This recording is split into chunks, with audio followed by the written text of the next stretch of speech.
नमस्कार दोस्तों, मेरा नाम हरविजय। मेरे YouTube चैनल हरविजय क्लासेस में आपका स्वागत है। आज हम हिंदी वर्णमाला का पार्ट 2 पढ़ेंगे। स्वर के मुख्य भेद। स्वर के मुख्य 3 भेद होते हैं।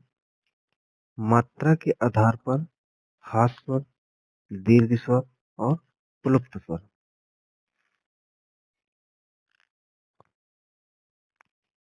जाति के आधार पर 2 प्रकार के होते हैं, सजातीय स्वर और विजातीय स्वर।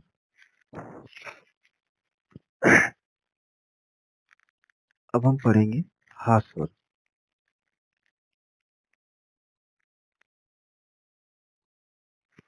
हास स्वर को हम अन्य नामों से भी जानते हैं, मूल स्वर और लघु स्वर।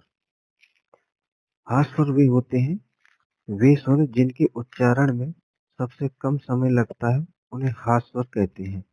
जैसे आ, ई, उ, री। इनके बोलने में सबसे कम समय लगता है।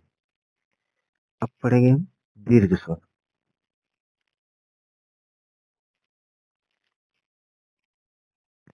वे स्वर जिनके उच्चारण में हास स्वर से लगभग 2 गुना का समय लगता है, उन्हें दीर्घ स्वर कहते हैं। दीर्घ स्वर हमारे कौन कौन होते हैं? आ यानी बड़ा आ, बड़ी ई, बड़ा ऊ, ए, आए, ओ, औ। अब बात करेंगे तीसरा प्लुप्त स्वर की।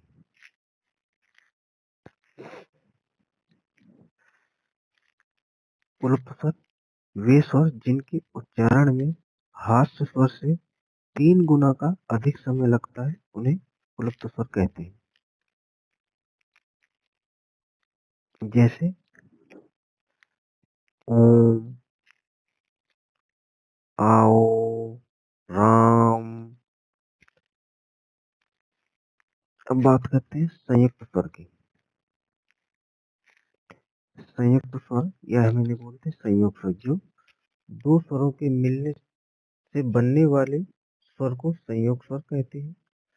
जैसे आ और ई से मिलकर बनता है ए, आ और ऐ से मिलकर बनता है आए, आ ऊ से मिलकर बनता है ओ, आ और ओ से मिलकर बनता है आओ। अब जाति के आधार पर स्वर 2 प्रकार के होते हैं। एक होता है सजाती स्वर और दूसरा होता है विजाती स्वर।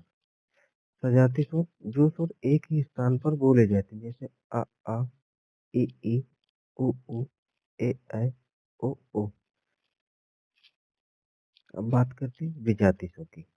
वे स्वर जो भिन्न भिन्न स्थानों से बोले जाते हैं।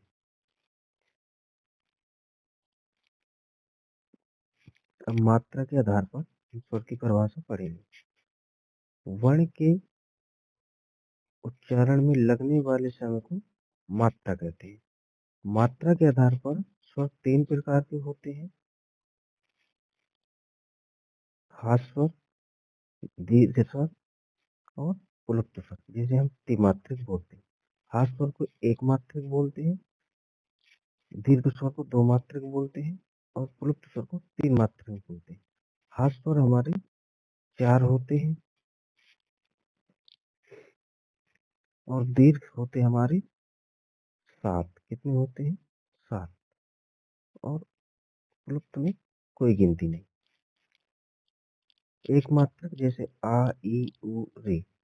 और दीर्घ यानी 2 मात्रिक आ, ई, उ, ए, ऐ, ओ, औ।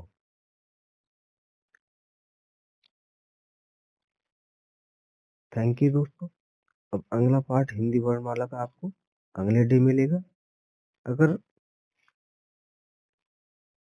अच्छा लगे तो चैनल को सब्सक्राइब करें, लाइक करें। जय हिंद दोस्तों।